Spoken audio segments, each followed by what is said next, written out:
میرال کو الٹیاں کرتا دیکھ کر دائی کو بلایا تو معلوم ہوا وہ کمواری حاملہ ہے۔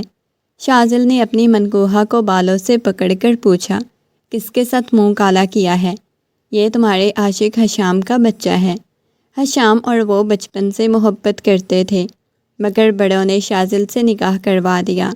نکاح کی رات حشام نے جا کر میرال کے ساتھ زبردستی کر دی، جاؤ گی تم حشام کے پاس، مگر طلاق دینے سے پہلے میں تو اپنا حق وصول کر کے بے وفائی کی سزا دے لوں۔ حویلی والوں نے دھتکار دیا۔ شازل اسے کمرے میں بند کرتا اس کے اوپر آیا۔ میرال کی ہڈیاں ٹوٹنے لگیں۔ پریگننسی کے دوران شازل نے بادل گرجنے کی آواز سے میرال کی آنکھ کھلی، لیکن میرال کو اندازہ ہوا کمرے میں اس کے علاوہ بھی کوئی اور موجود تھا۔ میرال کا دل بہت شدت سے دھڑکنے لگا، چاروں اطراف دیکھنے لگی۔ بھاری قدموں کی آہٹ اسے اپنے قریب ہوتی ہوئی سنائی دے رہی تھی۔ کون ہے؟ کون ہے کمرے میں؟ اس نے کپکپاتی ہوئی آواز میں پوچھا۔ اگلے ہی لمحے اس نے کھڑکیوں کے آگے پردے گرائے۔ لائٹ بھی جا چکی تھی، جنریٹر بھی آن تھا۔ اتنی رات کو وہ اس کے کمرے میں موجود تھا۔ یہی چیز اس کی جان نکالنے کے لیے کافی تھی۔ کون ہے؟ تم حشام ہو نا؟ دیکھو حشام، میں نے نکاح اس وجہ سے کیا کیونکہ مجھے سب نے بے بس کیا تھا۔ تم وہی پوچھنے آئے ہو نا؟ تم حشام ہی ہو نا؟ وہ بار بار اسے یہی کہہ رہی تھی، مگر مقابل اسے اب اندازہ ہوا کہ شاید حشام نہیں کوئی اور تھا۔ جس انداز میں وہ اس کے وجود پہ ہاتھ پھیر رہا تھا، میرال اس کے ہاتھ کو جھٹکنے کی کوشش کرنے لگی۔ دور رہو مجھ سے، مجھے ہاتھ مت لگانا۔ اگلے ہی لمحے اس شخص نے میرال کو بیڈ کے اوپر دھکا دیا، اس کے اوپر جھکا۔ میرال کی چیخ بلند ہوئی، مگر کمرہ ساؤنڈ پروف ہونے کی وجہ سے اس کی آواز باہر نہیں جا سکی۔ بادل بہت تیز گرج رہے تھے۔ کون ہو تم؟ دیکھو میں کسی اور کی منکوہا ہوں، میں کسی اور کی بیوی بننے والی ہوں، میری شادی ہونے والی ہے۔ کون ہو؟ پلیز خدا کے لیے ایسا کچھ مت کرنا۔ اسے ڈر لگنے لگا۔ جو کوئی بھی تھا وہ اس کی عزت خراب کرنے کی غرض سے آیا تھا۔ وہ خوف میں مبتلا ہو چکی تھی، خود کو چھڑانے کی کوشش کر رہی تھی۔ اچانک اس شخص نے میرال کے منہ کو باندھنا شروع کیا۔ میرال کو اس کے ہاتھ اپنے وجود کے مختلف حصوں پہ حرکت کرتے ہوئے محسوس ہونے لگے۔ وہ چیخی۔ اچانک میرال کو احساس ہوا جیسے وہ اس کے کندھے سے قمیض سرکا رہا ہے۔ خدا کے لیے ایسا کچھ مت کرنا میرے ساتھ، دیکھو میرے بابا کی عزت کا سوال ہے۔ 1 ماہ بعد شادی ہے میری، کسی اور کے ساتھ رخصتی ہونی ہے، ایسا مت کرنا، میں کسی اور کی منکوہا ہوں۔ وہ بولے جا رہی تھی جب اس کے منہ کو باندھ چکا تھا۔ اب کی بار وہ چیخنے کی کوشش کرتی، مگر اس کی آواز نہ نکلتی۔ میرال کو اپنا لباس سرکتا ہوا محسوس ہونے لگا۔ نہیں، ایسا کچھ بھی مت کرنا۔ اب اس کے بولنے کے بھی تمام راستے ختم ہو گئے۔ منہ پہ پٹی بن چکی تھی، ہاتھوں کو بھی باندھا گیا۔ اس کے بعد اچانک اسے اپنے کندھوں پہ لبوں کا لمس محسوس ہوا، اس کی مونچھوں کی چبھن۔ وہ آنکھیں بند کرتی تو اس کی آنکھوں کے سامنے حشام کی دھمکیاں آنے لگ جاتی۔ یہ کیا حشام تھا؟ نہیں، حشام اتنا نہیں گر سکتا۔ بے شک وہ مجھ سے محبت کرتا تھا، مگر وہ اس کی محبت میں عزت بھی کرتا تھا، اس حد تک نہیں جا سکتا تھا۔ سوچ سوچ کے وہ پاگل ہونے لگی، لیکن اپنی آنکھوں کے سامنے وہ اپنی عزت خراب ہوتے ہوئے محسوس کر رہی تھی۔ کیا تھا، کیوں تھا، کچھ بھی اسے سمجھ نہیں آ رہی تھی، مگر وہ شخص نہ جانے کتنے گھنٹے اس کے قریب رہا۔ اس کی روح تک کو اس شخص نے زخمی کر دیا۔ کون تھا؟ کہاں سے آیا تھا؟ اچانک اس نے میرال کے کان کے قریب سرگوشی کی۔ تم مجھے کبھی پہچان نہیں سکو گی۔ یہ کون تھا؟ یہ آواز کس کی تھی؟ ابھی تک وہ اپنے وجود میں اٹھتی ٹیسیں اٹھتی محسوس کرنے لگی۔ وہ رو رہی تھی، بے جان مجسمے کی طرح بیڈ پر پڑی ہوئی چھت کو کھوڑے جا رہی تھی۔ آنکھیں بند کرتی تو کبھی بابا کا، کبھی بھائیوں کا، سب سے بڑھ کے شازل کا چہرہ اس کی آنکھوں کے سامنے آنے لگتا۔ شازل کے بارے میں اچھی طرح جانتی تھی وہ کس قدر غصے کا تیز ہے، اور وہ شازل کی محبت تھی، اس کی منقوہہ تھی۔ شازل اسے محبت کرتا تھا۔ اگر شازل کو پتہ چل جاتا وہ پاک دامن نہیں رہی، شازل نے اس کی جان نکال لینی تھی۔ وہ آہستگی سے اٹھی، بیڈ کی طرف گئی۔ ہلکی ہلکی صبح ہونے لگی، لیکن ایسے لگ رہا تھا جیسے اس کے وجود میں کوئی جان ہی باقی نہ ہو۔ پورا وجود اس کا درد اور تکلیفوں سے ٹوٹنے لگا۔ آنکھیں بند کرتی تو آنسو گالوں پہ آ جاتے۔ اس نے بیڈ شیٹ کی طرف دیکھا، فوراً سے اپنے بالوں کو مٹھیوں میں دبوچ لیا، ایک دم سے بیڈ شیٹ کو اتارنے لگی۔ بیڈ شیٹ کو اتار کے دور پھینکا۔ اسے ڈر لگ رہا تھا کسی کو پتہ نہ چل جائے۔ صبح ہو چکی تھی اور وہ بکھری ہوئی حالت میں ابھی تک کمرے میں بیٹھی ہوئی تھی۔ بیڈ شیٹ چینج کرنے کے بعد اس نے اپنے آپ کو آئینے میں دیکھا۔ اس کا وجود بہت عجیب لگ رہا تھا۔ آنکھوں کے گرد حلقے بنے ہوئے تھے، بالکل آنکھیں لال سرخ ہو گئی تھیں۔ کتنا وہ روتی رہی تھی، کتنی اس شخص کی منتیں کرتی رہی تھی، مگر وہ اس قدر بے رحم اور ظالم تھا۔ چینج کرنے کے بعد اس نے شاور لیا، اپنے ان نشانات کو چھپانے کی کوشش کرنے لگی جو کسی غیر مرد کے دیے ہوئے تھے۔ یہ تو اسے نہیں پتہ تھا، اگر وہ صبح ناشتہ کرنے کے لیے نہ جاتی تو پھر بھی بڑا طوفان برپا ہو جانا تھا۔ اچھی طرح دوپٹہ لپیٹتے ہوئے وہ باہر آئی، آگے نگاہیں جھکاتے ہوئے ڈائننگ ٹیبل پہ بیٹھ گئی۔ اس میں اتنی ہمت نہیں ہوئی تھی کہ وہ گھر کے کسی فرد کو بتا پاتی، اور گھر کے مرد جتنے غصے کے تیز تھے، انہوں نے تو اس کی ہی جان نکال لینی تھی۔ اس لیے یہ بات وہ اپنے دل میں چھپا چکی تھی۔ اپنی ماں کو، اپنی تائی کو وہ کسی کو نہیں بتا سکتی تھی۔ وہ جانتی تھی اس قدر سب شکی مزاج تھے، اس پہ شک کرنا تھا۔ وہ نگاہیں جھکائے ہوئے بیٹھی ہوئی تھی، شازل کی عجیب سی حالت دیکھ رہا تھا۔ آپ کو کیا ہوا ہے؟ آپ کی طبیعت تو ٹھیک ہے نا؟ آپ کی آنکھیں اتنی لال کیوں ہو رہی ہیں؟ شازل نے نرمی سے اس سے پوچھا۔ اس نے نگاہیں اٹھا کے شازل کی طرف دیکھا۔ اس کا دل بہت بری طرح سے کانپا تھا۔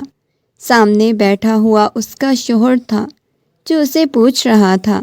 کاش وہ اسے بتا پاتی کل رات اس کے ساتھ کیا ہوا ہے۔ اس کی آنکھوں میں غصہ اور سنجیدگی، سب سے بڑھ کے اپنے لیے جو محبت دیکھی تھی، بہت عجیب سا تھا۔ سب کچھ ٹھیک تو ہے نا؟ دوبارہ سے اس نے پوچھا۔ شازل کی عجیب نگاہیں مسلسل اس کی طرف تھیں۔ جی میں ٹھیک ہوں، آواز بہت مشکل سے نکلی اور بھیگی ہوئی آواز لگ رہی تھی۔ سکندر صاحب کہنے لگے، بیٹا کیا ہوا ہے؟ سب کچھ ٹھیک ہے نا؟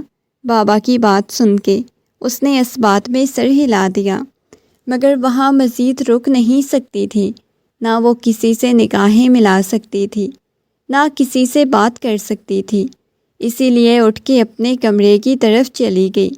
اس کے پیچھے پیچھے شازل بھی آیا، کیونکہ اسے کافی زیادہ پریشان لگی۔ کیا ہوا ہے؟ آپ مجھے بہت زیادہ پریشان لگ رہی ہیں۔ کوئی مسئلہ ہے؟ کوئی پرابلم ہے تو آپ مجھے بتا سکتی ہیں۔ شازل نے اسے اپنائیت کا احساس دلاتے ہوئے کہا، تو اس نے نگاہیں اٹھا کے شازل کی طرف دیکھا۔ آپ کے چہرے پہ یہ نشان کیسا ہے؟ اس کی گال پہ ایک سخت نشان بنا ہوا تھا۔ دیکھا وہاں اس کی گال بالکل لال ہو رہی تھی۔ وہ فوراً سے چھپانے لگی۔ وہ رات کچھ کاٹ گیا تھا تو اس وجہ سے بن گیا۔ ایسے کیسے کاٹ گیا تھا؟ مجھے کچھ ٹھیک نہیں لگ رہا۔ Everything is okay? اس نے دوبارہ سے پوچھا تو وہ اس بات میں سر ہلا گئی۔ اوکے پھر ریڈی ہو کے آ جاؤ، میں تمہیں یوں نہیں چھوڑ دیتا ہوں، میرا جانے کو دل نہیں۔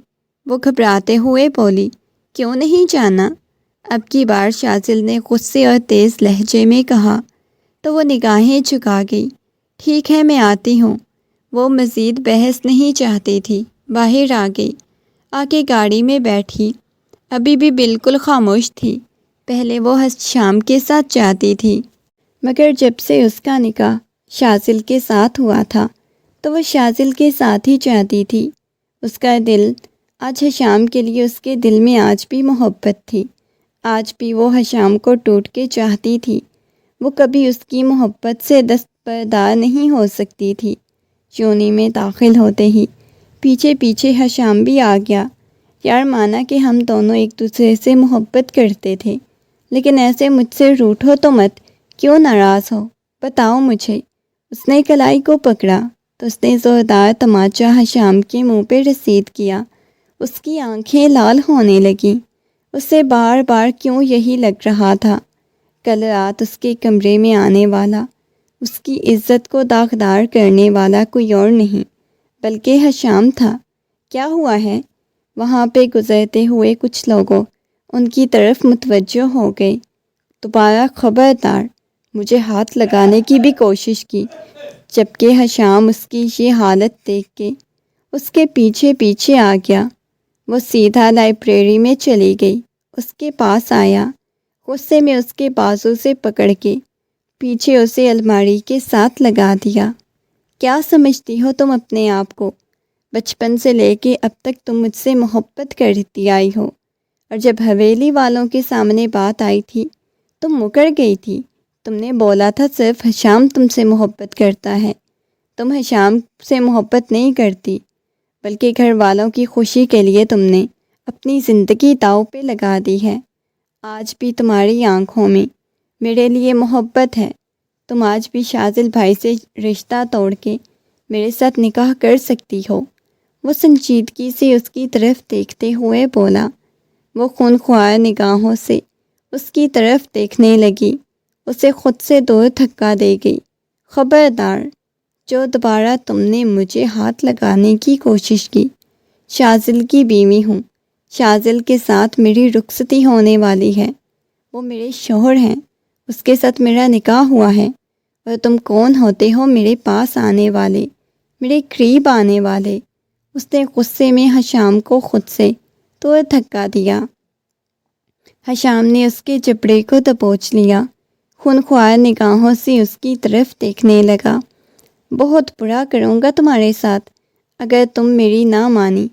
میں اب تک صبر کرتا آیا ہوں، اپنے بھائی کی جان نکال دوں گا، وہ جنونی انداز میں بولا۔ اب کی بار اسے پکا یقین ہو چکا تھا، کل رات جو کچھ بھی اس کے ساتھ ہوا وہ سب کرنے والا حشام ہی ہے۔ اس کی آنکھوں میں سے آنسو بہنے لگے، وہ روتے ہوئے نیچے فرش پہ بیٹھ گئی۔ تم نے مجھے برباد کر دیا، جو کچھ تم نے کیا، تم نے میری عزت کی دھجیاں اڑا کے رکھ دیں، وہ کپ کپاتی ہوئی آواز میں بولی۔ حشام کی پیشانی پہ بل نمودار ہوئے۔ کیا فضول بکواس کر رہی ہو؟ عزت کی دھجیاں؟ تمہیں پتہ ہے آج تک میں نے تمہیں غلط نگاہ سے بھی نہیں دیکھا، اور تم کہہ رہی ہو میں نے تمہاری عزت کی دھجیاں اڑا دی ہیں؟ شرم کرو، وہ غصے میں اس کی طرف دیکھتے ہوئے بولا۔ حشام کبھی امید نہیں کر سکتا تھا اس کے ساتھ ایسی بات کرے گی۔ ابھی بھی میں ہی شرم کروں؟ اسے پیچھے کی طرف دھکا دیتی روتے ہوئے وہاں سے چلی گئی۔ حشام نے غصے میں اپنا ہاتھ الماری پہ مارا اور بہت غصے میں وہاں سے باہر آ گیا۔ اس کے چہرے پہ دنیا جہان کی سنجیدگی چھائی ہوئی تھی۔ کیسے تم میرے پاس نہیں آتی؟ دیکھتا ہوں، ایک دن تو تمہیں میرے پاس آنا ہی پڑے گا۔ شاذل بھائی تم سے محبت نہیں کرتے، پتہ ہے مجھے۔ وہ گویا خود سے ہی سوال جواب کر رہا تھا۔ وہ باہر نکلی تو سامنے شاذل کی گاڑی کھڑی ہوئی تھی۔ وہ چلتے ہوئے آ کے گاڑی میں بیٹھ گئی، ابھی بھی آنکھیں لال ہو رہی تھیں۔ کیا تم یونیورسٹی میں روتی رہی ہو؟ شاذل نے نرمی سے پوچھا۔ اس کے ہاتھ کو اپنے ہاتھ کی گرفت میں لے لیا۔ شاذل کے ہاتھ میں اس کا ہاتھ کانپنے لگا۔ مرال کو پسینہ آنے لگا۔ مرال، تم اتنی ٹھنڈی کیوں پڑ رہی ہو؟ شاذل نے نرمی سے کہا تو اس کی بات سن کے وہ کہنے لگی، میرا ہاتھ چھوڑیں۔ اس نے اپنا ہاتھ چھڑانا چاہا مگر شاذل نے نہیں چھوڑا، اس کے ہاتھ کو اپنے لبوں سے لگا لیا بہت حسین ہو تم، اور اس سے بڑھ کے میری بیوی ہو۔ چلو میں تمہیں اپنے فلیٹ پہ لے جاتا ہوں، مسکراتے ہوئے بولا۔ وہاں کچھ اچھا سا وقت گزار لیں گے۔ نہیں، مجھے کہیں نہیں جانا۔ اس کا دل صحیح معنوں میں دھڑکا تھا۔ اس کی آنکھوں میں ایک عجیب سی چمک دیکھ رہی تھی۔ کچھ عجیب سا تھا۔ آپ مجھے کہیں مت لے کے جائیں، گھر چلتے ہیں۔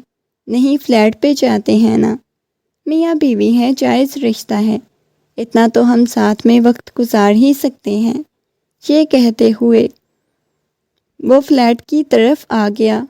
نہ جانے کیوں وہ ڈر رہی تھی۔ وہ اس کا بازو پکڑ کے فلیٹ میں داخل ہوا، اسے لے کے کمرے میں آ گیا، لا کے اس کے سامنے جوس رکھا۔ یہ لو جوس پیو۔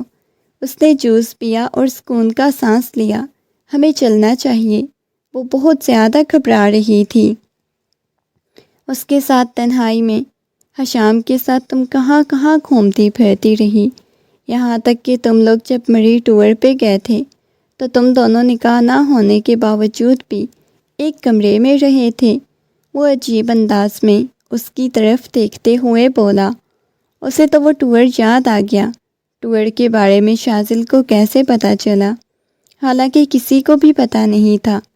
وہ ان کے فرینڈس ایک فلیٹ میں رہ رہے تھے، مگر اس کی محبت پاکیزہ تھی، یہ بات تو وہ جانتی تھی۔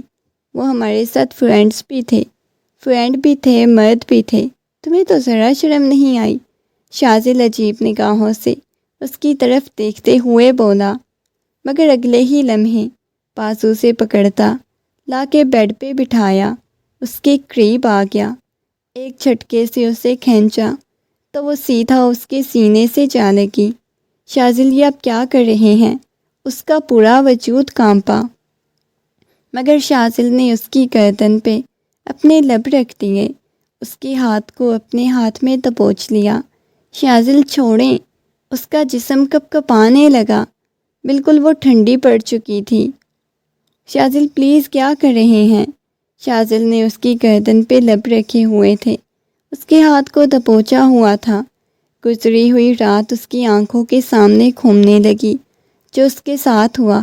اگر اس کے بعد شاذل کو پتہ چل جاتا وہ پاک دامن نہیں ہے تو شاذل نے تو اس کی یہاں پہ ہی جان نکال دینی تھی۔ کچھ لمحے ساتھ گزار لیتے ہیں، میاں بیوی ہے نا؟ اس کی گال کو چومتے ہوئے بولا۔ نہیں شاذل، وہ خشک گھونٹ بھرتے ہوئے بولی، بابا کو پتہ چل جائے گا۔ کیوں بابا سے اتنا ڈرتی ہو؟ یہ کہتے ہوئے اسے پیچھے کی طرف لٹایا، اس کے اوپر آیا، اس کے بھاری وجود کو اپنے اوپر سے ہٹانے لگی۔ شاذل نہیں، پلیز شاذل۔ اس کی آنکھوں میں سے آنسو بہنے لگے۔ وہ بالکل اس کے قریب تھا۔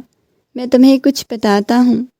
یہ کہتے ہوئے بالکل اس کے قریب آ گیا، اس کے کان میں سرگوشی کرنے لگا۔ اسے اپنے اتنا قریب محسوس کر کے ایک دم سے جھٹکا کھا کے اٹھی۔ اسے ڈر لگ رہا تھا۔ رات مکمل طور پر ایک فلم کی طرح اس کی آنکھوں کے سامنے گھومنے لگی۔ وہ چلانے لگی، دور رہو، میرے پاس آنے کی کوشش مت کرو، مجھے ہاتھ بھی مت لگاؤ۔ اسی وقت شاذل کا موبائل بجا تھا۔ وہ کال کٹ کرتا ہوا اس کے پاس آ گیا۔ تم مجھے ٹھیک نہیں لگ رہی، بتاؤ کیا ہوا ہے؟ ایک دم سے اسے اپنے سینے سے لگاتا اس کے گرد بازو حائل کر گیا، دیوانوں کی طرح اس کے چہرے کو چومنے لگا۔ اس میں سوچنے سمجھنے کی صلاحیت ختم ہو گئی تھی۔ پلیز شاذل، مجھے گھر لے جائیں۔ اس نے شاذل کے ہاتھ کو پکڑ لیا۔ اسے شاذل سے خوف محسوس ہونے لگا تھا۔ شاذل جنونی حد تک اس سے محبت کرتا تھا۔ شاذل، مجھے آپ کو کچھ بتانا ہے۔ وہ باہر جانے لگا تو اس کے بازو سے پکڑ کے اس کے بازو سے لپٹتی ہوئی اس کے کندھے سے لگ گئی تھی۔ شاذل، وہ ہاشم نے؟ کیا ہاشم نے؟ اس کی پیشانی پہ بل نمودار ہوئے۔ شاذل، وہ کل رات ہاشم نے؟ اس کی آواز کپ کپا رہی تھی۔ کیا ہوا ہے؟ کوئی لڑائی ہوئی ہے کیا؟ ہاں، وہ انہوں نے مجھے اسٹڈی سمجھ نہیں آ رہی تھی، مجھے سمجھا دیا کریں۔ وہ روتے ہوئے بولی۔ تو اس میں اتنی رونے والی کیا بات ہے؟ وہ شاذل کو بتانا چاہتی تھی مگر بتا نہیں سکی۔ اوکے آج کے بعد رونا نہیں، یہ کہتے ہوئے محبت سے اس کی پیشانی پہ بوسہ دیا تو وہ اس بات میں سر ہلا گئی۔ تم بس مجھ سے محبت کرو اور بدلے میں تمہیں اتنی محبت دوں گا، اتنی محبت دوں گا جس کا تم تصور بھی نہیں کر سکتی۔ وہ اس بات میں سر ہلا گئی، گھر آ کے سیدھا اپنے کمرے میں چلی گئی۔ شازل اس کی عجیب حالت دیکھ کے بے ساختہ ہی مسکرا دیا۔ تمہیں خود سے محبت کرنے پہ مجبور کر دوں گا، دوبارہ تمہارے لبوں پہ کبھی حشام کا نام نہیں آئے گا۔ اسے لگتا تھا کہ وہ نہیں جانتا حشام اور ایک دوسرے سے محبت کرتے ہیں، مگر وہ سب کچھ جانتا تھا۔ اسی وقت حشام گھر میں داخل ہوا، جس کے چہرے پہ 12 بجے ہوئے تھے۔ حشام میری بات سنو، شازل نے نرمی سے پکارا۔ جی بھائی بولیں، وہ مسکراتے ہوئے بولا۔ بڑے منافق ہو، دل ہی دل میں بھائی کے لیے نفرت اور منہ پہ جی بھائی بولیں۔ وہ عجیب انداز میں بولا۔ نہیں بھائی ایسی کوئی بات نہیں ہے، وہ نرمی سے انہیں بتانے لگا۔ میرا بچہ بڑوں کے لیے دل میں نفرت نہیں رکھتے، اگر کوئی بات ہو تو بتا دینی چاہیے۔ اس کے کندھے پہ ہاتھ رکھتے ہوئے بولا تو حشام کے لبوں پہ مسکراہٹ بکھر گئی۔ اگر بڑوں سے کچھ مانگا جائے تو کیا وہ چھوٹوں کو دے دیتے ہیں؟ ہاں دے دیتے ہیں، مانگ کے تو دیکھو۔ نہیں کچھ بھی نہیں چاہیے، یہ کہتے ہوئے وہ خاموش ہو گیا۔ اور بھی نہیں چاہیے، سیدھا اپنے کمرے میں آ گیا۔ مانگ کر تو دیکھو، اس نے نرمی سے کہا۔ نہیں کچھ بھی نہیں چاہیے، وہ سنجیدگی سے بولا۔ وہ خاموش ہو گیا، سیدھا اپنے کمرے میں آ گیا۔ کمرے میں آتے ہی اس نے بہت زور سے کمرے کا دروازہ بند کیا، دروازے کے ساتھ ٹیک لگائے، بیگ اس نے سائیڈ پہ رکھا، اپنے بالوں کو مٹھیوں میں دبوچا۔ پہلی دفعہ اس کی آنکھوں میں سے آنسو نکلے، اس کی شرٹ میں جذب ہونے لگے۔ کیوں تم مجھ سے ایسے کہتی ہو؟ کیا کیا ہے میں نے تمہارے ساتھ؟ میں نے تم سے بے انتہا محبت کی، مانا انسان سے کچھ غلطیاں ہو جاتی ہیں، کچھ قصور ہو جاتے ہیں، لیکن اس کے بدلے میں ایسا کرو، میں یہ سوچ بھی نہیں سکتا تھا۔ اس کی آنکھوں میں سے آنسو بہہ رہے تھے، اس کا پورا وجود کانپ رہا تھا۔ میں تم سے محبت کرتا ہوں، میرا دل بند ہو رہا ہے، میں تمہیں کسی اور مرد کے ساتھ برداشت نہیں کر سکتا۔ تمہارے لیے اتنا آسان ہے زندگی میں آگے بڑھ جانا، کیا تم نہیں بتا سکتی شازل بھائی کو ہم دونوں ایک دوسرے سے کتنی محبت کرتے ہیں؟ اس کی طبیعت خراب ہونے لگی تھی، اسے بخار ہونے لگا، وہ آ کے بیڈ پہ لیٹا، مگر نیند اس کی آنکھوں سے کوسوں دور تھی، سر درد سے پھٹا جا رہا تھا۔ رات وہ کچن میں آئی، سائمہ بیگم چائے بنا رہی تھی۔ چچی جان، اب کس کے لیے اتنی رات کو چائے بنا رہی ہیں؟ بیٹا شکر ہے تم آ گئی ہو، مجھ سے تو سیڑھیاں چڑھی نہیں جاتی، وہ حشام کی طبیعت خراب ہے، تو بیٹا ایک کام کرو، جا کے اسے چائے دے کے آؤ۔ میں دے کے آؤں؟ اس نے نرمی سے کہا۔ ہاں بیٹا ظاہر ہے، دیتی آؤ، بھائی تمہارا ہے، جاؤ شاباش۔ یہ سن کے اس نے کہا ٹھیک ہے چچی جان۔ توبہ ہے بیٹا ابھی سے مجھے ساتھ سمجھ کے مجھے کام کرنے شروع کر دیے۔ نہیں چچی جان، میں نے کبھی آپ کو ساس نہیں سمجھا، وہ زبردستی مسکراتے ہوئے بولی تھی۔ اوکے ٹھیک ہے، شاباش، یہ لے جاؤ، حشام کو دے کے آؤ۔ اوکے۔ اس نے چائے والا کپ پکڑا، اوپر کی طرف آئی، سیڑھیاں چڑھتے ہوئے حشام کے کمرے تک آ گئی۔ کمرے کا دروازہ آہستگی سے کھولا، وہ بیڈ پہ لیٹا ہوا تھا، اس نے اپنے سر پہ بازو رکھا ہوا تھا۔ وہ آہستگی سے سائڈ ٹیبل پہ چائے رکھ کے جانے لگی۔ حشام نے اس کا بازو پکڑ لیا، اپنی کلائی کو حشام کے ہاتھ میں دیکھ کے وہ اپنا ہاتھ چھڑانے لگی۔ اس نے ہاتھ کو پیشانی پہ رکھا تو اس کی پیشانی بخار سے دہک رہی تھی۔ حشام تمہیں تو بہت تیز بخار ہے، تم ہاسپٹل نہیں گئے؟ مجھے تمہاری ضرورت ہے، وہ کپ کپاتی ہوئی آواز میں بولا۔ حشام تم پاگل ہو گیا؟ تم جانتے ہو اس وقت میں کسی اور کی بیوی ہوں، میں تمہاری نہیں ہوں، وہ سنجیدگی سے بولی۔ اس کی بات سن کے حشام کی آنکھوں میں نمی تیرنے لگی۔ یہ چیز تو مجھے بیمار کر رہی ہے، مجھے اندر سے ختم کر رہی ہے، میں اندر سے ٹوٹ رہا ہوں۔ حشام سے اس نے اپنا بازو چھڑایا۔ جو تم نے کیا ہے اس کے لیے تم مر جاؤ۔ اچھا ہے تم مر جاؤ حشام۔ وہ سنجیدگی سے اس کی طرف دیکھتے ہوئے غصے میں اپنا بازو چھڑاتے کمرے سے باہر چلی گئی، اور حشام کو یوں لگا جیسے کسی نے واقعی میں اس کی جان نکال دی، جیسے واقعی میں وہ مر گیا ہو۔ اسے کچھ سمجھ نہیں آئی تھی، پاس پڑی ہوئی چائے سے بھاپ اڑ رہی تھی، مگر وہ تو کہیں اور سوچوں میں ہی مگن ہو گیا۔ اٹھ کے بیٹھ گیا، دل بہت زیادہ بے چین ہونے لگا، اپنے دل والی جگہ کو مسلنے لگا۔ اٹھ کے بیٹھا ہوا تھا، سانس بھی نہیں آ رہی تھی، گہرے گہرے سانس لینے کی کوشش کر رہا تھا۔ کمرے کا دروازہ کھلا، سائمہ بیگم کمرے میں داخل ہوئیں۔ سائمہ اس کی حالت دیکھ کے پریشان ہوئیں۔ بیٹا کیا ہوا ہے؟ اسے یوں اپنے دل والی جگہ کو مسلتے ہوئے دیکھ کے ایسے لگ رہا تھا جیسے اسے سانس لینا بھی مشکل ہو رہا ہو۔ مما پانی۔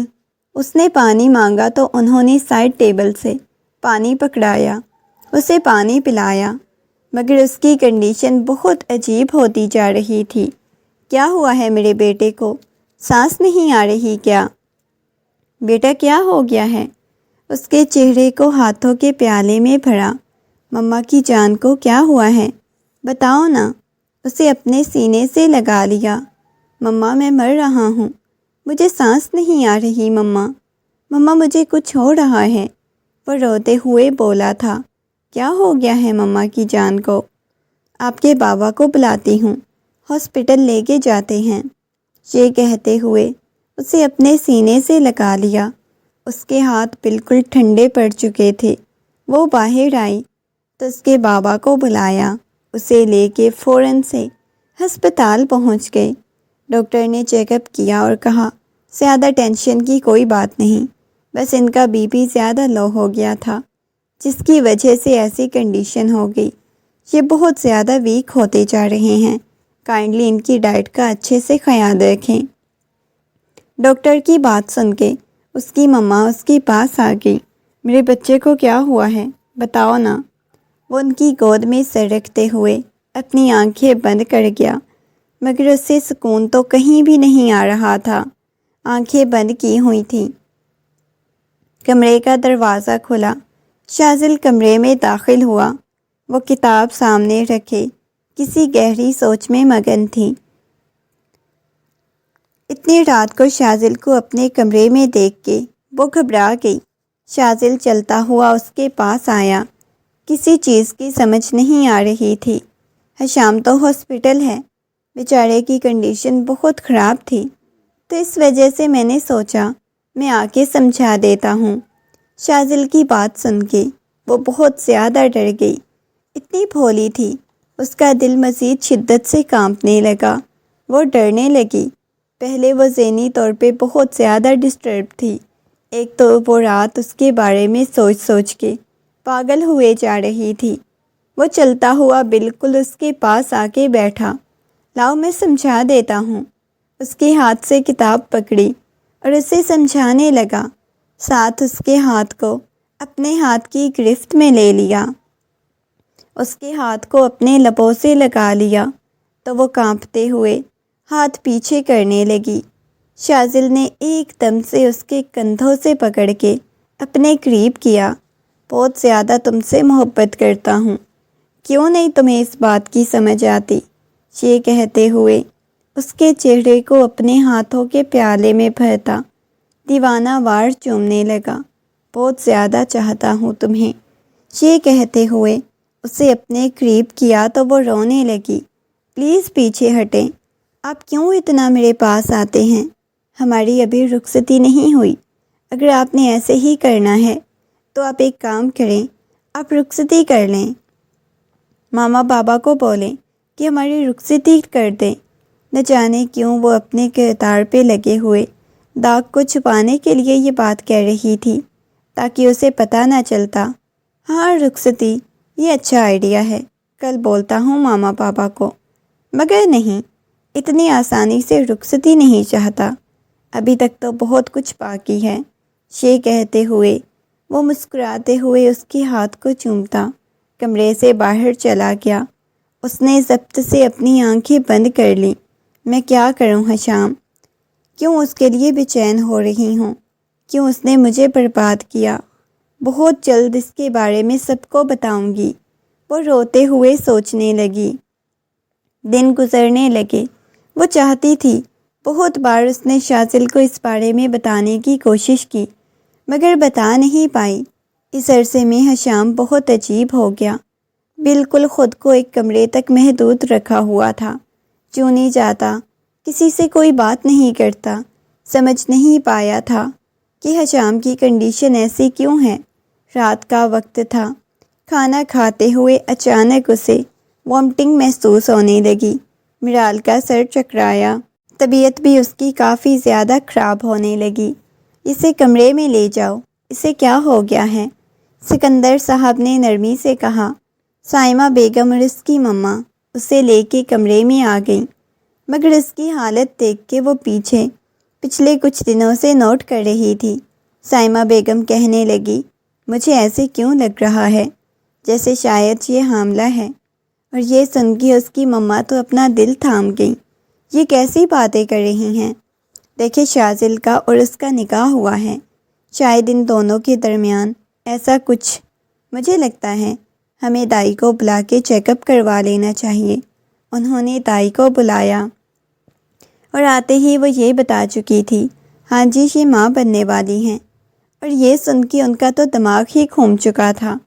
یہ بات ساری حویلی میں پھیل گئی۔ سب کو یہی لگ رہا تھا کہ شاید شاذل کے اور اس کے درمیان کچھ ہوا تھا، مگر شاذل کو جیسے ہی یہ بات پتہ چلی، غصے میں اس کے پاس آیا، اس کے بازو سے پکڑ کے لا کے اسے لاؤنج کے درمیان میں پھینکا۔ وہ اوندھے منہ گری تھی۔ شاذل کیا کر رہے ہو؟ سکندر صاحب نے اسے پوچھا۔ اسے پوچھیں، آپ کی بیٹی نے کس کے ساتھ اپنا منہ کالا کیا؟ میری بیوی ہوتے ہوئے، میرے نکاح میں ہوتے ہوئے کسی اور کے ساتھ یہ سب کچھ کر سکتی ہے؟ بتاؤ مجھے، مرال سے غصے میں چلاتے ہوئے پوچھ رہا تھا۔ مرال نے بالوں کو اپنی مٹھیوں میں دبوچا۔ کوئی آگے نہیں آئے گا، یہ میری بیوی ہے، میرا اور اس کا معاملہ ہے، میں اسے پوچھوں گا۔ مجھے اس کی نظر سیڑھیوں سے آتے ہوئے حشام کی طرف گئی، روتے ہوئے حشام کی طرف دیکھنے لگی۔ حشام نے جو اسے دھمکیاں دی تھی، جیسا اس کے ساتھ بیہیو کیا تھا، اسے یقین ہو چکا تھا یہ سب کچھ حشام نے کیا ہے۔ صرف پچھتاوے میں وہ خود کو بیمار کر کے بیٹھا ہوا ہے۔ ایک دم سے اٹھی، شاذل کہنے لگا، میں تمہیں ایک لمحہ بھی اپنے ساتھ نہیں رکھوں گا۔ اس کے بازو سے پکڑتا ہوا گھسیٹنے والے انداز میں اپنے کمرے کی طرف لے جانے لگا۔ شاذل میں بتاتی ہوں، چھوڑے مجھے۔ شاذل پلیز میں بتاتی ہوں، یہ سب کچھ کس نے کیا تھا؟ کپ کپاتی ہوئی آواز میں بولی، مگر شاذل نے اسے لا کے کمرے میں پھینک دیا۔ میری بیوی ہوتے ہوئے کسی اور کا ناجائز بچہ پیدا کرنے والی ہو، اس کی سزا تو تمہیں بہت بری ملنے والی ہے۔ یہ کہتے ہوئے اسے بیڈ کی طرف پھینکا۔ نہیں نہیں، ایسا کچھ بھی مت کیجیے گا، خدا کے لیے ایسا کچھ بھی مت کیجیے گا۔ وہ اپنی شرٹ کے بٹن کھولنے لگا۔ وہ چلانے لگی، اس کے جبڑے کو دبوچتا اس کے قریب آیا۔ بتاؤ مجھے، کس کے ساتھ منہ کالا کیا ہے؟ وہ اس پہ ہاتھ اٹھا چکا تھا، اس کے ہونٹ کے پاس سے خون بہنے لگا۔ شاید میرے ساتھ یہ سب کچھ حشام نے کیا ہے، وہ کپ کپاتی ہوئی آواز میں بولی۔ یہ سن کے تو اسے مزید غصہ آیا، اس کے بازو سے پکڑ کے اسے لے کے باہر آ گیا، لا کے لاؤنج کے درمیان میں پھینکا۔ ابھی تک سب لوگ وہیں پہ بیٹھے ہوئے تھے، تو یہ کارنامہ سر انجام دینے والا میرا اپنا چھوٹا بھائی ہے، جس نے اپنے ہی بھائی کی پیٹھ میں چھرا گھونپا ہے۔ بہت زیادہ محبت ہو رہی تھی نا تمہیں؟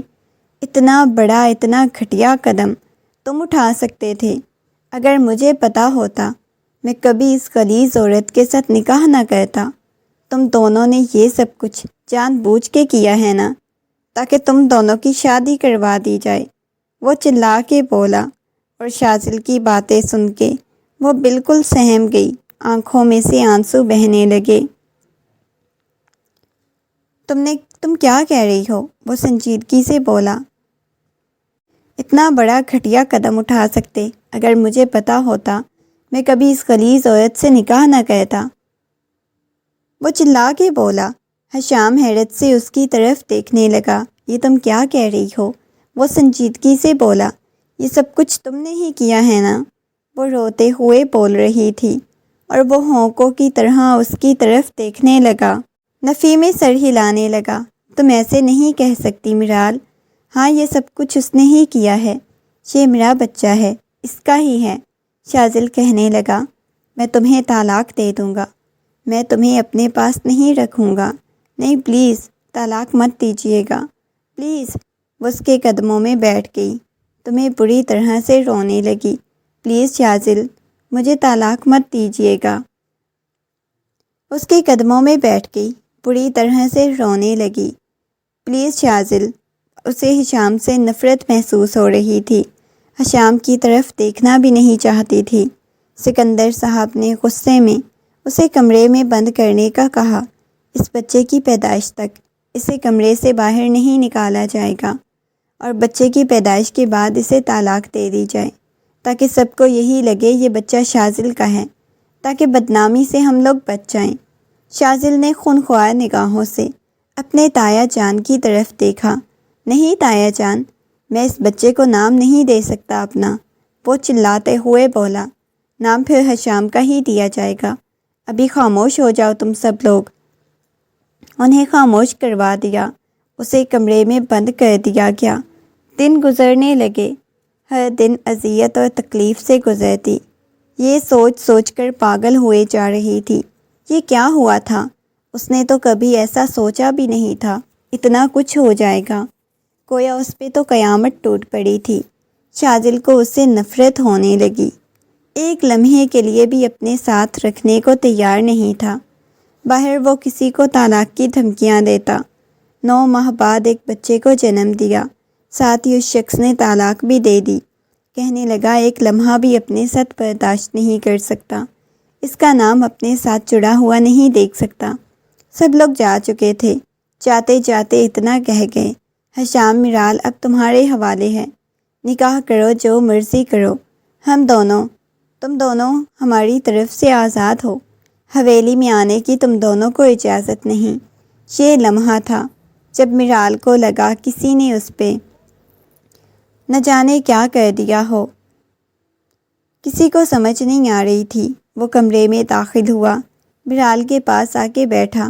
میرال میں تم سے بہت زیادہ محبت کرتا ہوں، لیکن تم نے اتنا غلیظ الزام مجھ پہ کیوں لگایا؟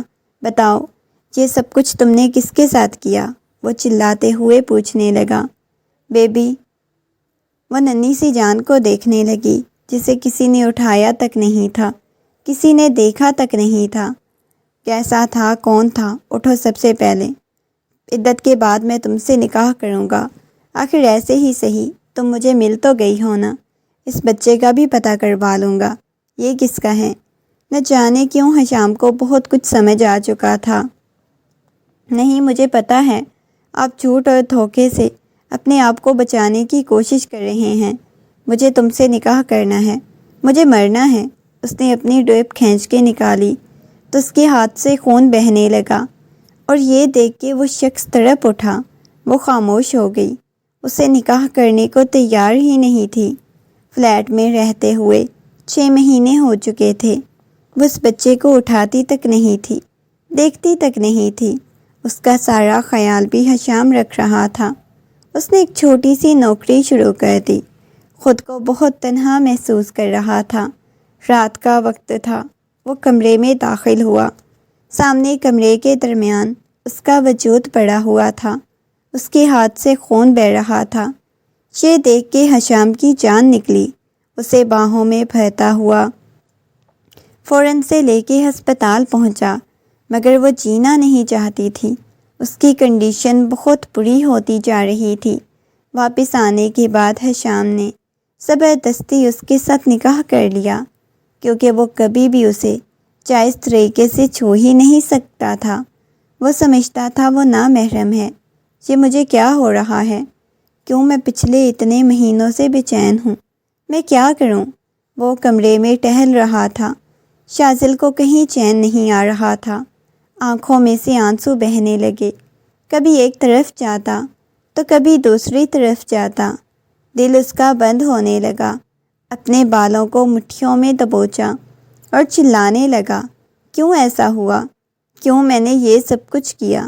کیوں میں نے اسے اپنی زندگی سے نکالا؟ مجھے نہیں نکالنا چاہیے تھا، مجھے اسے اپنے پاس رکھنا تھا، اپنے سینے سے لگا کے رکھنا تھا۔ کس نشے میں دھت میں نے یہ سب کچھ کر دیا؟ وہ چلاتے ہوئے گویا خود اپنے سے باتیں کر رہا تھا۔ حویلی میں وہ اکیلا تھا، خاموشی چھائی ہوئی تھی، ہر فرد بس اپنا کام کرتا، ایسے لگتا جیسے یہاں بس سب اپنی زندگی کے دن پورے کر رہے ہیں۔ بالکل خاموشی تھی۔ حویلی میں سب سے زیادہ حشام اور میرال کے چہکنے کی آواز ہوتی تھی، مگر اب حویلی میں بالکل خاموشی چھائی ہوئی تھی، موت سا سکوت چھایا ہوا تھا۔ وہ کمرے میں بیٹھی ہوئی تھی، تھوڑی دیر پہلے ہی ان کا نکاح ہوا تھا اور یہ 6 مہینے بعد ہوا۔ کوئی بھی موجود نہیں تھا ان کے نکاح میں۔ گھٹنوں پہ سر رکھے پوری طرح سے روئے جا رہی تھی۔ وہ چلتا ہوا اس کے پاس آ گیا، آ کے اس کے قریب بیٹھ گیا۔ مجھے میرا حق چاہیے، وہ سنجیدگی سے بولا۔ اس کی بات سن کے وہ پوری کی پوری کپ کپانے لگی۔ وہ تمہارا ناجائز بچہ پڑا ہوا ہے، اس کو دیکھو، اور پھر مجھ سے پوچھنا کہ تمہیں حق چاہیے یا نہیں چاہیے۔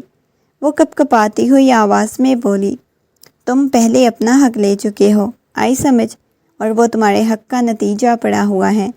تمہیں اس بچے سے کیا نفرت ہے؟ وہ سنجیدگی سے بولا، کیونکہ اس بچے میں تمہارا خون ہے، وہ چلاتے ہوئے بولی۔ اس کی بات سن کے وہ خاموش ہو گیا۔ اسے اٹھا کے لایا۔ تم نے اسے اٹھانا بھی گوارا نہیں کیا۔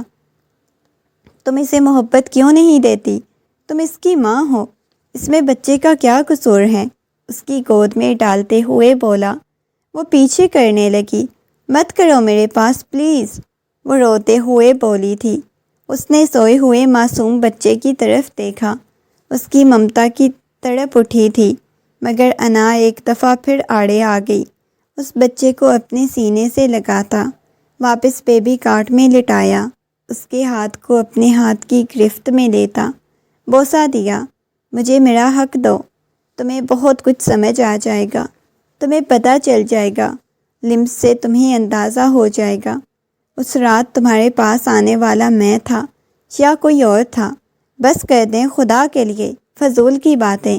حشام ڈرامے بازی بند کرو، میں ایسا کچھ بھی نہیں چاہتی، ذلیل کیا ہوا ہے تم نے مجھے، وہ کپ کپاتی ہوئی آواز میں بولی۔ وہ ایک چھٹکے سے اسے اپنی باہوں کے حصار میں جکڑ لیا۔ وہ رونے لگی، دور جانے لگی۔ ٹھیک ہے، تم نے اتنے مجھ پہ الزام لگائے ہیں، بدلے میں اتنا بھی نہیں کر سکتا کہ تم سے اپنا حق لے لوں۔ مجھے اپنا حق چاہیے، یہ کہتے ہوئے اس کے اوپر جھک گیا۔ وہ دور کرنے کی کوشش کرنے لگی، مگر وہ اس کے قریب ہوتا، اس کی گردن پہ اپنے لب رکھ گیا تھا، اس کے ہونٹوں کا لمس محسوس کر کے وہ پوری کی پوری کپ کپانے لگی۔ یہ لمس اسے کچھ عجیب سا لگا۔ اس لمس میں وہ اس کا شوہر تھا۔ اس کے سینے پہ ہاتھ رکھتے اسے خود سے دور کرنے لگی۔ آنکھوں میں سے آنسو بہنے لگے، مگر وہ اس کے اوپر جھکتا اپنے تمام تر حق وصول کر چکا تھا۔ اس کے سینے پہ سر رکھے ہوئے بالکل بے جان حالت میں پڑی ہوئی تھی، آنکھوں میں سے آنسو بہہ رہے تھے، نہ اسے گلہ کر رہی تھی نہ شکوہ کر رہی تھی، عجیب سی حالت میں پڑی ہوئی تھی۔ جب حشام کے موبائل پہ کال آنے لگی، اس نے موبائل کی طرف دیکھا تو سامنے شاذل کا نمبر جگمگا رہا تھا۔ اتنے دنوں بعد شاذل کی کال آنا، اسے حیرت ہوئی تھی۔ جلدی سے اپنی شرٹ ڈالتا ہوا جا کے بلکونی میں کھڑا ہو گیا۔ کیسے ہو؟ دوسری طرف سے شاذل کی بھیگی ہوئی آواز گونجی، کیا ہوا ہے؟ آپ رو رہے ہیں؟ گھر میں سب ٹھیک تو ہے نا؟ حویلی میں سب ٹھیک ہیں؟ ماما، بابا، تایا، تائی سب لوگ ٹھیک ہیں؟ وہ پریشانی کے عالم میں پوچھنے لگا۔ سب ٹھیک ہیں، لیکن میں ٹھیک نہیں ہوں۔ کیوں، کیا ہوا ہے؟ کیا ہوا ہے؟ وہ آگے کچھ بول نہیں پا رہا تھا۔ آپ مجھے بتائیں، نرمی سے بولا۔ وہ آگے کچھ کہنا چاہ رہا تھا مگر بول نہیں پا رہا تھا۔ اسے سمجھ نہیں آ رہی تھی کہ وہ کہنا کیا چاہتا ہے۔ میں تمہارے گھر آ رہا ہوں، تم کہاں ہو؟ مجھے ایڈریس دو، میں گھر آنا چاہتا ہوں پلیز۔ میں کسی سے نہیں ملوں گا، بس مجھے اس چھوٹے سے بچے سے ملوا دینا، میں نے دیکھنا ہے۔ وہ سنجیدگی سے بولا۔ اس کی بات سن کے حشام کو حیرت ہوئی تھی۔ بچے سے آپ کو کیوں ملنا ہے؟ پلیز اپنا ایڈریس بتا چکا تھا۔ اس نے عمران کو کچھ نہیں بتایا۔ احمد کو اٹھاتا ہوا باہر لے کے آیا۔ احمد کو اپنے سینے سے لگایا ہوا تھا۔ وہ سویا ہوا تھا۔ جیسے شازل گھر میں داخل ہوا، اسے لے کے ڈرائنگ روم میں آ چکا تھا۔ وہ نہیں چاہتا تھا مرال کو پتہ چلے۔ اس وجہ سے شازل نے کانپتے ہوئے ہاتھوں کے ساتھ مجھے میرا بیٹا دو۔ اس کی آنکھیں بالکل لال ہو رہی تھیں، بڑی ہوئی شیب، بکھرے ہوئے بال، آنکھوں کے گرد سیاہ حلقے۔ کتنی راتوں سے وہ سویا نہیں تھا۔ آپ کا بیٹا؟ اس کی پیشانی پہ بل نمودار ہوئے۔ ہاں، مجھے میرا بیٹا دو۔ وہ کانپتے ہوئے ہاتھ اس کی طرف کرنے لگا۔ مطلب یہ آپ کا بیٹا ہے؟ وہ سنجیدگی سے بولنے لگا۔ وہ کہنے لگا ہاں مجھے دو نا۔ وہ کانپتے ہوئے ہاتھوں کے ساتھ احمد اس کی گود میں ڈالا۔ وہ چھوٹے سے بچے کو دیکھنے لگا۔ شازل کی آنکھوں میں سے آنسو بہنے لگے۔ ایک دم سے اسے اپنے سینے سے لگاتا بری طرح سے رونے لگا۔ میرا بیٹا ہے۔ وہ دیوانوں کی طرح اس بچے کو چومنے لگا تھا، اسے اپنے سینے سے لگایا ہوا تھا۔ میں بہت برا باپ ہوں، بدلے کی آگ میں میں نے کیا کچھ کر دیا، وہ سنجیدگی سے بولا۔ اگلے ہی لمحے حشام کی نظر دروازے میں کھڑی ہوئی مرال کی طرف گئی۔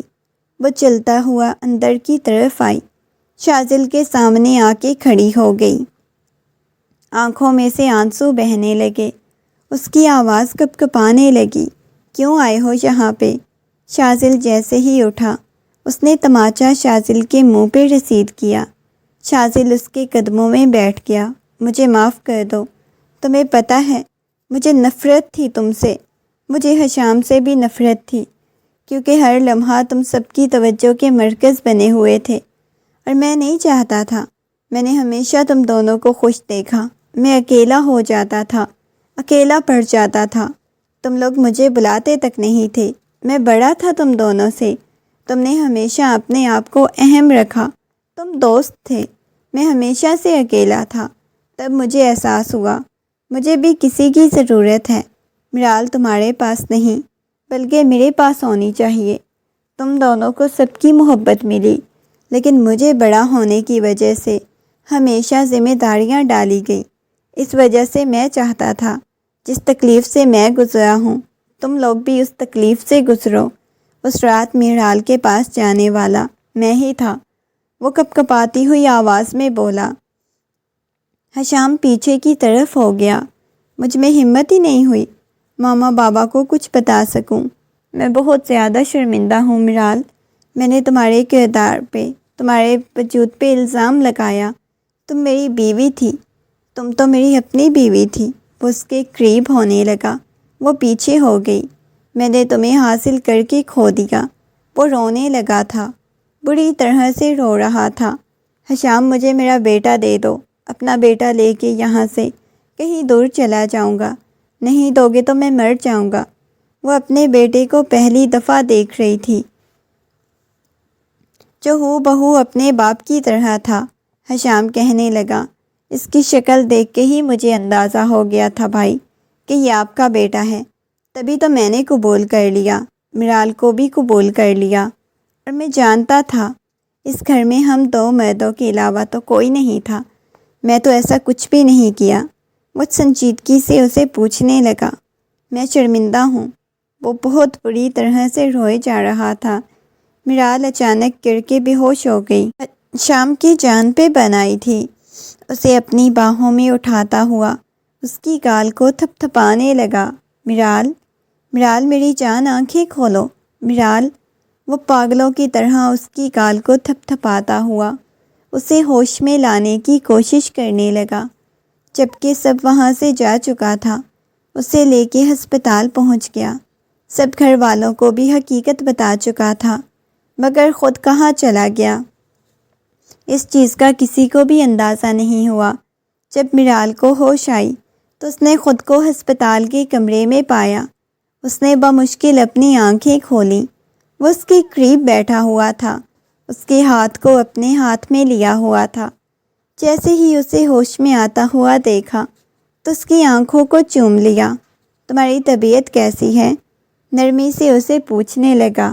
اس کے ماما بابا بھی انتظار کر رہے تھے، اسے معافی مانگنے لگے، مگر وہ آنسو صاف کرتے اپنی آنکھیں بند کر گئی۔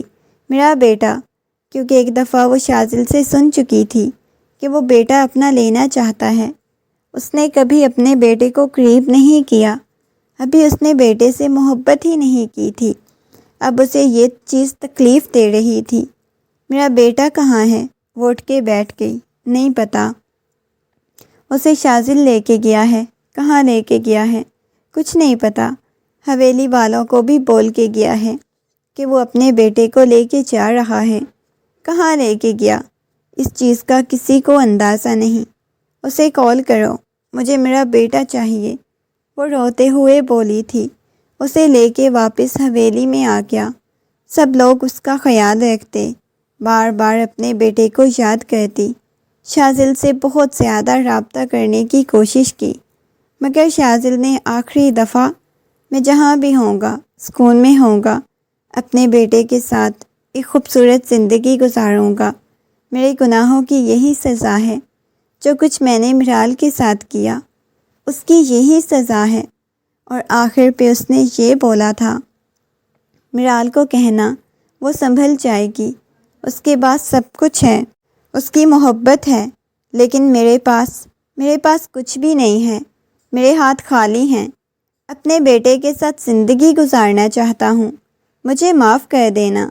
اس کے بیٹے کو اس سے دور کرنے کے لیے اور بھول جانا کہ اس کا کوئی بیٹا بھی تھا۔ مرال نے ضبط سے اپنی آنکھیں بند کر لیں، نہ جانے اسے کیا ہونے لگا تھا۔ وہ اس کے پاس بیٹھے ہوئے حشام کے کندھے پہ اپنا سر ٹکاتے ہوئے آنکھیں بند کر گئی۔ حشام دھیرے دھیرے اس کی پشت کو سہلانے لگا۔ وہ کبھی لوٹ کے نہیں آئے گا، پتہ نہیں، شاید سالوں بعد بھی آ جائے، لیکن مجھے نہیں اندازہ، وہ نرمی سے بولا۔ اس کی بات سن کے مرال ہاشم کے سینے میں اپنا منہ چھپا گئی۔ حشام، میں بہت زیادہ شرمندہ ہوں، وہ کپ کپاتی ہوئی آواز میں بولی۔ حشام نے اس کے چہرے کو اپنے ہاتھوں کے پیالے میں بھر لیا۔ کیوں شرمندہ ہو؟ میں نے آپ پہ اتنا بڑا الزام لگایا، لیکن اتنا مجھے پتا تھا، ہمیشہ آپ نے مجھے محبت دی، عزت دی، لیکن اس کے باوجود پھر بھی آپ پہ شک کرتی رہی، وہ روتے ہوئے بولی تو اس کے آنسوؤں کو چوم گیا۔ نہیں میری جان، میں تم سے محبت کرتا ہوں، بہت زیادہ محبت کرتا ہوں، اور محبت میں اتنی گستاخیاں تو برداشت کی جاتی ہیں۔ یہ کہتے ہوئے اسے اپنے سینے سے لگا لیا، اور اس دن انہوں نے ایک نئی زندگی کی شروعات کی جہاں سکون تھا۔ اپنے بیٹے کو تو وہ نہیں بھول سکتی تھی، مگر زندگی میں آگے بڑھنا شروع کیا۔ حشام نے اپنی محبت سے اسے سنبھال لیا۔ یہاں اس ناول کا اختتام ہوتا ہے۔ اگر آپ لوگ چاہتے ہیں کہ اس ناول کا پارٹ 2 بھی ہونا چاہیے تو کمنٹ میں ضرور بتائیے گا۔